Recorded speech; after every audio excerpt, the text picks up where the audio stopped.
is Mayah Rose. And this is Gerald Rogers. And today we're going to be talking about the recipe to creating sacred union and radical intimacy in your partnership.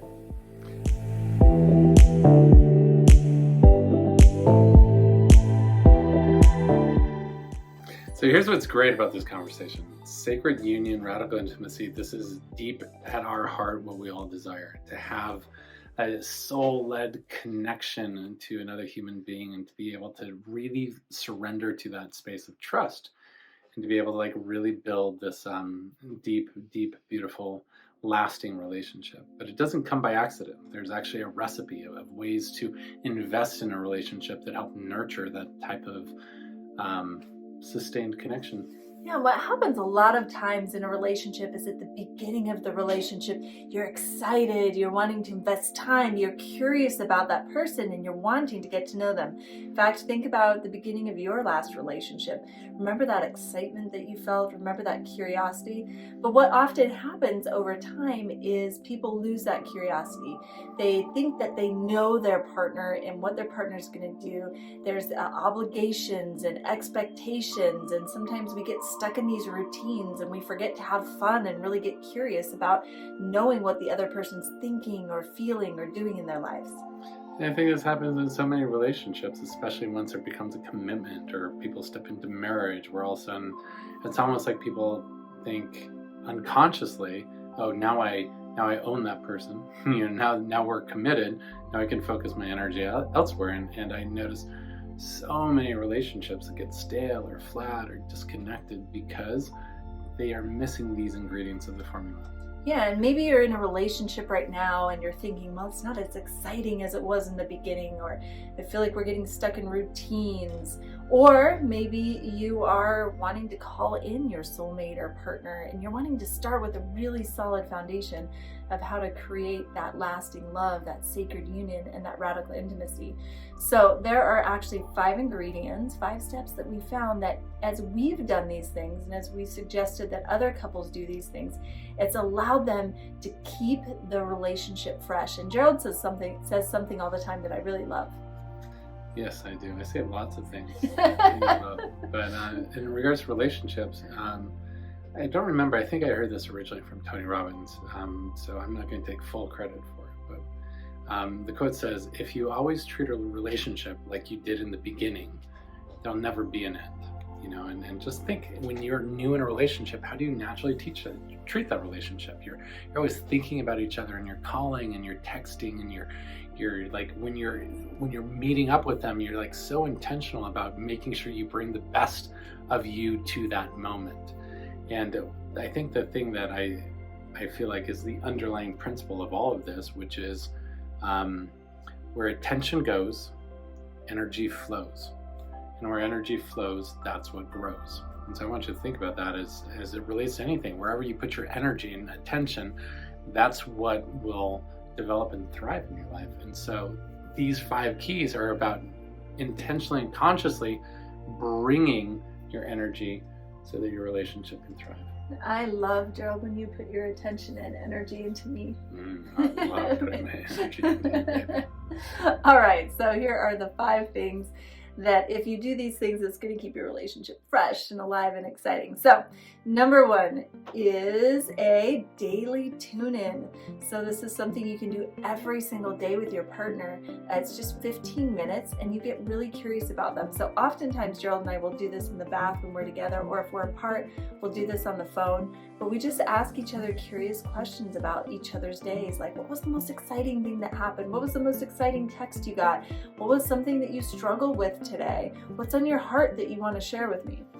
I think maybe this came originally because Mayah Rose used to host a television talk show where she used to interview people all the time. But right from the beginning of our relationship, we created this game called the Question Game. And it was a way that we nurtured and built our relationship as we were living long distance. I was in Salt Lake, she was in Phoenix. And to this day, it's still what allows our relationship, I feel, to thrive. And the question game is really simple. It's just we just take turns asking intentional questions to each other to see how much we can probe into the other person's life and to see what new things we can learn. And so understanding how to have space for these questions is really important. Then also understanding how to get beyond the yes/no questions and ask really curious questions. Like, so tell me, what was that part of your day that lit you up the most today? What was there anything today that like frustrated you or that made you feel disconnected? What was the hardest part of your day? What was it today that made you feel most turned on?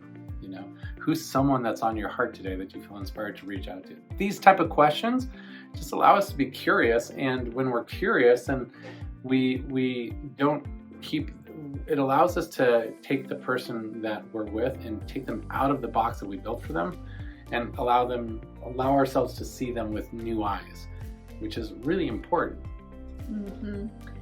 So number 1, daily tune-ins. I love doing these with Gerald. Number 2, weekly dates. This is something that I think people talk about a lot, but it's so important. And these weekly dates are doing something new together. It's pushing your comfort zone. It's going roller skating if you haven't been roller skating since you were a teenager. It's going to a show downtown. It's going on a walk up in nature or the mountains, but it's getting away from your normal environment. It's the excitement of planning the date and thinking about the other person as you're planning it, and doing something fun and new and exciting keeps the relationship fresh. Yeah, there's lots of times just in our day-to-day relationship that we'll hang out and we'll go snuggle up and watch a movie. We'll, watch some Ted Lasso or watch The Witcher or something. And those are beautiful, those moments of like unwinding after a day and connecting. But these are not dates, right? These are just like you spending time and hanging out and having that intent. For us, a date is like, let's create a new memory. Let's do something that takes us out of our normal patterns of life, and let's go to a concert, or let's go, have a treasure hunt in the park, and have an amazing picnic. So we try to like bring some creativity into these type of dates. And what that does is it gives us something that we're always looking forward to, right? And it makes us feel like we're always courting, even after 5 years of being together. It's just like, I love going on dates with this goddess, and I love when she plans, I love when I plan, and I love just like making sure that that's a priority in her life. Yep. And then number 3 is perhaps my favorite, and these are monthly days with each other. So we've got the daily tune-ins, we've got the weekly dates, and the monthly days are days that we set aside an entire day or an entire afternoon, evening. We turn off our phones. Oftentimes we're in bed.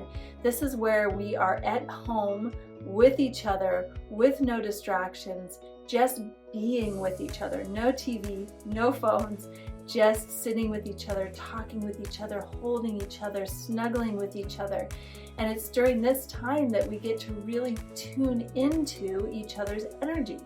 Because as a couple, you each individually have these frequencies that are created by your thoughts and your emotions and the things that you're doing. And sometimes when you aren't in your partner's frequency, you get out of tune or out of resonance. And when you take a full day just being in their presence, being in their frequency, it creates a harmony in your relationship where you really get to know your partner's frequency and you get to harmonize with it. Yeah, and while there's lots of things you could do and lots of things maybe you enjoy doing, and those are all really beautiful, and you can build those into we call them us days. There's something beautiful for us about doing as little as possible, rather than having a day where we're busy rushing here and rushing there and seeing this and seeing that. It's a day where we actually slow down, and oftentimes for us, it's like we're dropping in with like some sacred plant medicines, and we're laying in bed all naked, and we're just like loving on each other, and we're just dedicating that day to just nothing else but nurturing and building our relationship. Now, if you're thinking right now, well, a whole day, that's a lot of time, I don't have the time and space for it, then maybe your relationship isn't worth investing in for you. If you think about it, the things that you invest your time and energy into, like Gerald said before, will grow.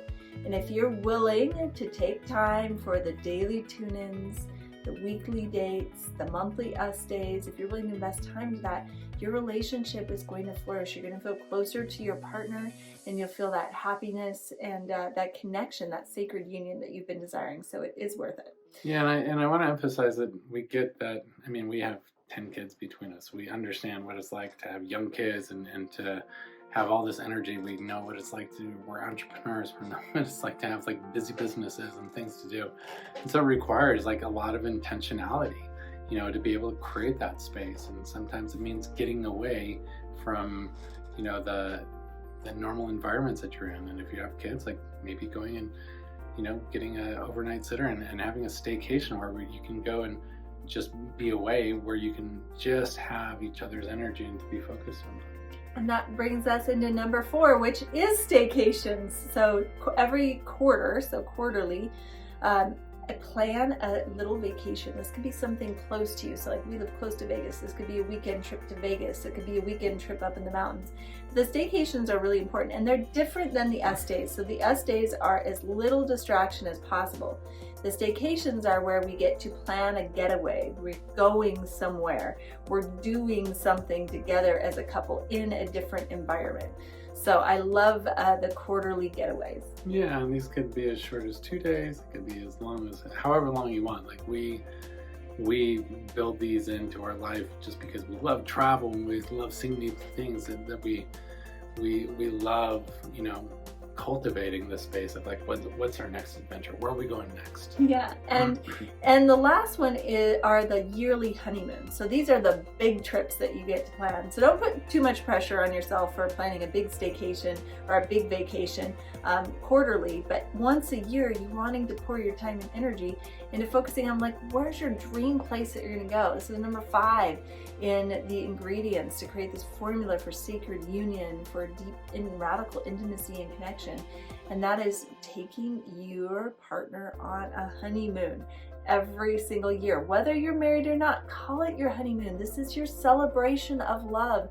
This is where you get to pick any place in the world where you want to go, and you are focusing on creating that experience and that vacation. When you're at the airport, tell people that you're on your honeymoon so that they can celebrate your love too. There's something really beautiful that when love is celebrated, love thrives. Right, and even just calling it a honeymoon just like shifts your perspective and makes it feel new and alive. And once again, if you treat your relationship like it's new, it will feel that like life energy like moving through it, and like it reignites that passion. And so for us, like we're big advocates of this. And I think we just got back from our 25th honeymoon. We go on more than one a year. Yeah, we're like, why limit? But with each of these different things, once again, just notice the more you put energy into what matters, the more that thing will thrive in your life. And so the invitation is like, find your own formula, but this is what works for us. This is what we've seen like really work for couples that we've coached and worked with in the past. And we've seen things begin to shift and change because they treat that relationship with that level of priority and intentionality. Mm-hmm. So again, our 5 ingredients to create a recipe for sacred union and radical intimacy in our relationship are: number 1, daily tune-ins. Number 2, weekly dates. Number 3, monthly us days. And the monthly us days, remember, are days with as few distractions as possible, where you're just staying at home, in bed, and just like thriving in each other's energy. Okay, number 4. I just had to focus on that because that one's one of my favorites. Number 4 are the quarterly vacations, just little vacations, somewhere where you can go for a weekend getaway, where you can get out of your environment, get into something new, and have fun with each other. And then number 5, your yearly annual honeymoons, just something you can like look forward to and build these bucket list adventures and just create these unforgettable experiences. So where should we go on our next honeymoon? We still got Bora Bora on our list, so we got to manifest that. Yeah. It's going to be so fun. All right. Well, hopefully you can incorporate this into your life and your relationships to create even deeper sacred union, even more radical intimacy. So until we speak again, just remember, this is your life. So make it legendary.